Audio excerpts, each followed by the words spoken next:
Jet2 and easyJet are two of the best budget airlines in the United Kingdom, but which airline is truly better? First up today, I'm flying on Jet2, which I've flown 2 times before in 2022, and I genuinely can't remember what the experience was like 2 years ago. So now I have my updated impression of Jet2, and it's finally time to review them. So let's head inside and go through security. Making my way into the airport, I first passed by the Jet2 check-in desks, which I didn't have to go to, so I head straight for Stansted's horrendous security. I just got out of security. It took almost an hour to get through. So we now have to about an hour and a half before our flight, and we're gonna find something to eat. And I also did not get a pat down too. None of my belongings got in search whatsoever, so it's kind of ridiculous that it took almost an hour to get through that security when I didn't get any belongings. So we're gonna have to add a point to the tally for that. Alright, but let's try and find something to eat now because I am hungry. Well, I couldn't find anything that I really felt like eating at that time in the morning, but it was now time to board the transit and go over to our gate. And after passing by tons of Jet2 aircraft, I was eventually left off the shuttle. This is a really nice new looking part of Stansted Airport, which I don't think I've been to this area before. It's really nice. And after doing a bit of Jet2 plane spotting, it was now 9:55 and boarding had finally begun. Alright, it's time for flight number 1 on Jet2, but remember, after this flight we still need to fly on easyJet to find out which carrier is actually better.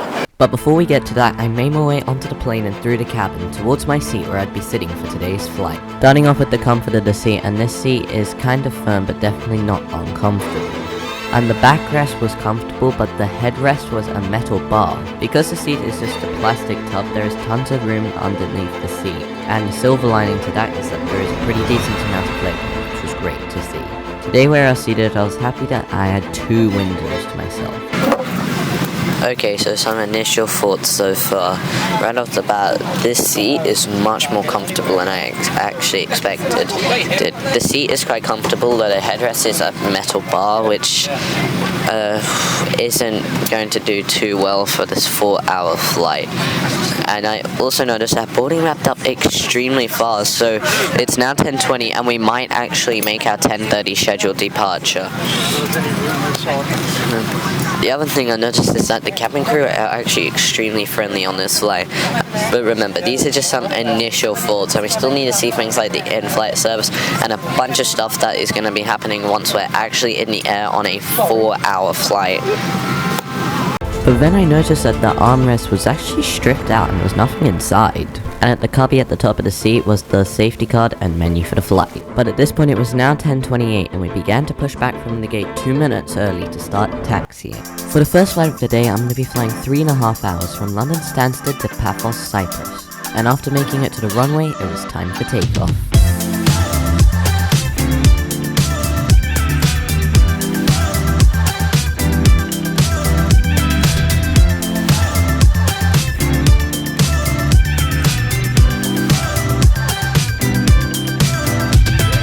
Since I was hungry, I decided to check out the menu. Jet2 had tons of different sandwiches and rolls, some hot food, light meals and snack boxes, beers and ciders, snacks. So as the food was about to be served, I pulled out the tray table, which was tiny and it didn't even pull out, which is disappointing to see. For today's meal is sausages and mash. Opening the upper section of the box, I found crackers and my cutlery. And unfortunately it was wooden cutlery, but what would you expect from a budget airline? So after eating my sausages, I think I'll give it a solid 7.5 out of 10. They were decent, but definitely not perfect. And I also make use of that cup holder to hold my soda.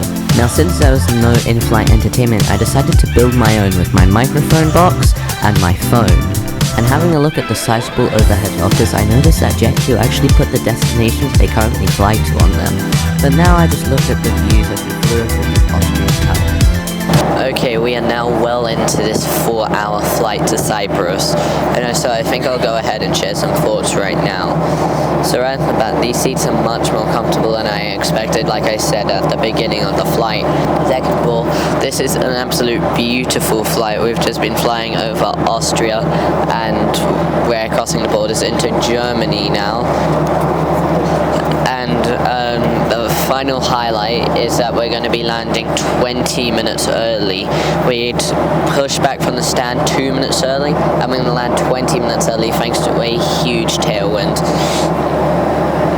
But there's still about an hour and a half left of this flight, so hopefully the rest of the flight is just as good. Now that there's just about an hour left, I think now would be a good time to check out the lavatory. Making my way inside, things were pretty clean and up to date. One of my favorite parts was the air vent, and it was really strong. And then the door was one of the best lavatory doors ever, and also with a decent amount of headroom, which was great to see. But now the last thing I noticed about the seat was these sharp edges which will dig into your sideburns, but thankfully I'm really skinny so that didn't affect me. And now we flew over Dalaman, Turkey before finally starting our descent into Pathos, and finally we came in for landing.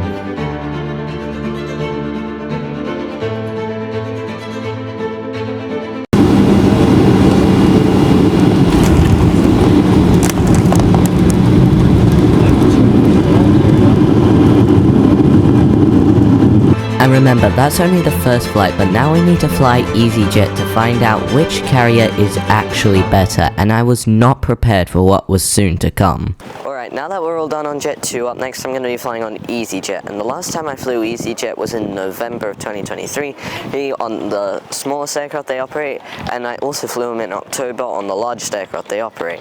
So today we're going in the middle on the Airbus A320neo, so let's head inside and through security, and we have about 2 hours before our flight.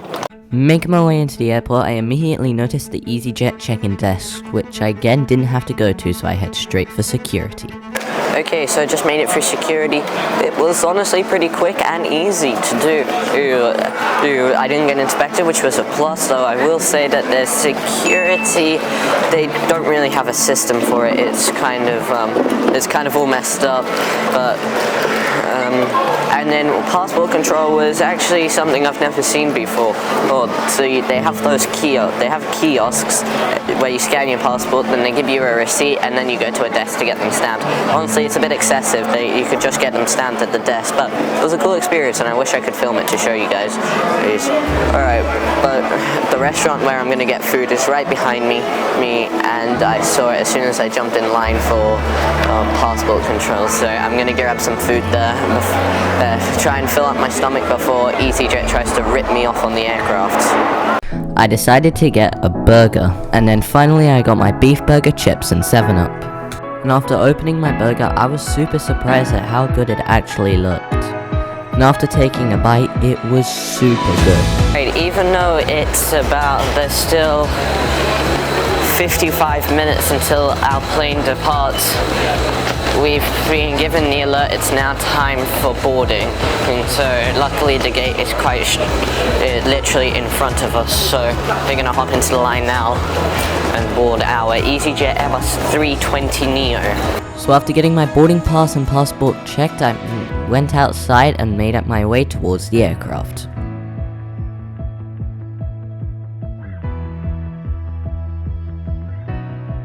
But now I made my way onto the aircraft and to my seat.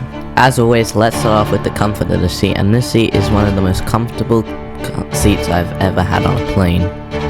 And the headrest was not a metal bar, it was an actual headrest. Next, moving to the legroom, which was absolutely awful compared to Jet 2. Next, moving to the armrest, which was nice to see that none of the armrest was missing, but sadly this seat also didn't recline. Okay, so some initial thoughts so far.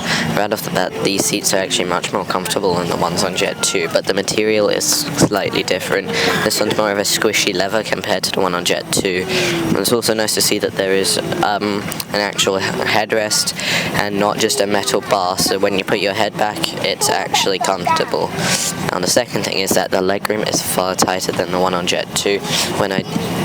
If you remember when I did the Europe's Worst Airline video, the legroom on the easyJet A321neo there was horrendously bad, so being here, and this is quite similar, but at least there is a little bit more legroom.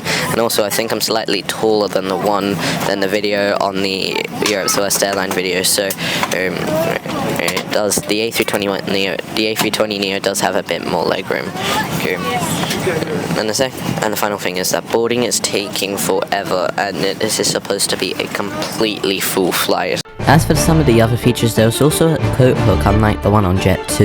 And unfortunately, unlike Jet 2, there's some stupid ads we had to look at and there was no way of taking it out unlike the A321neo. And looking at the overhead panel, I was happy to find that my individual air vent was working as well as the reading light, which was great to see.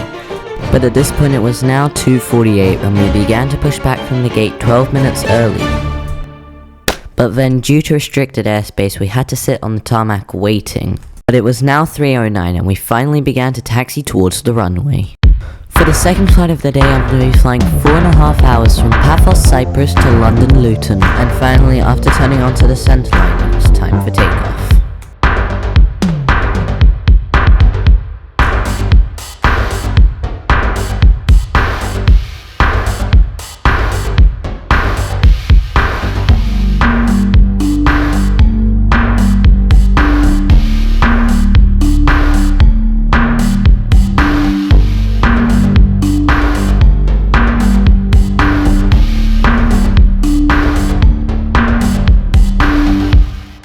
As the onboard service was going to start right away, I pulled out the tray table, which was quite tiny, but at least it pulled out. And for this 4.5 hour flight, I decided to get penne, Fanta, and a bacon roll. Taking the pasta out of the box, it genuinely looked super good. Alright, now that we're well into this flight, I think I'm going to go ahead and share some thoughts on it so far. So right off the bat, this seat is really comfortable. Now it is comfortable, however the legroom is tight, but that's not really affecting me though. But what's annoying me is that the guy behind me keeps hitting my seat because the legroom is so poor.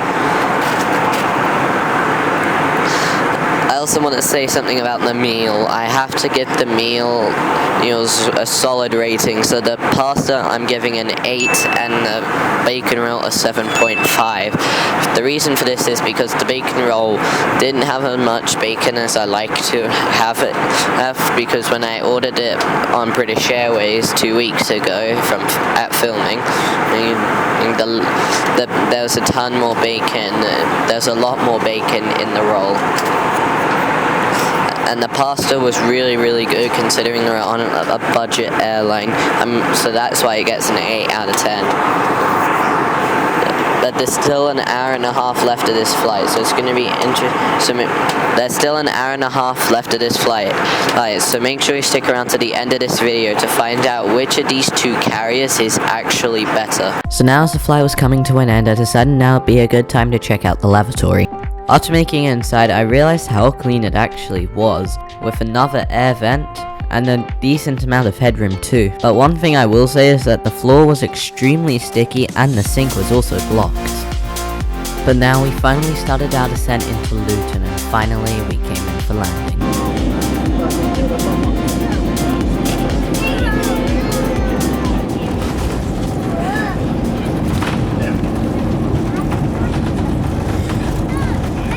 So now the big question remains, which is truly the UK's best budget airline? Well, considering that one airline was on time and one airline was late, I think the best comparison would be their staff, seats and in-flight meal, and in this experience I have to give Jet 2 the win.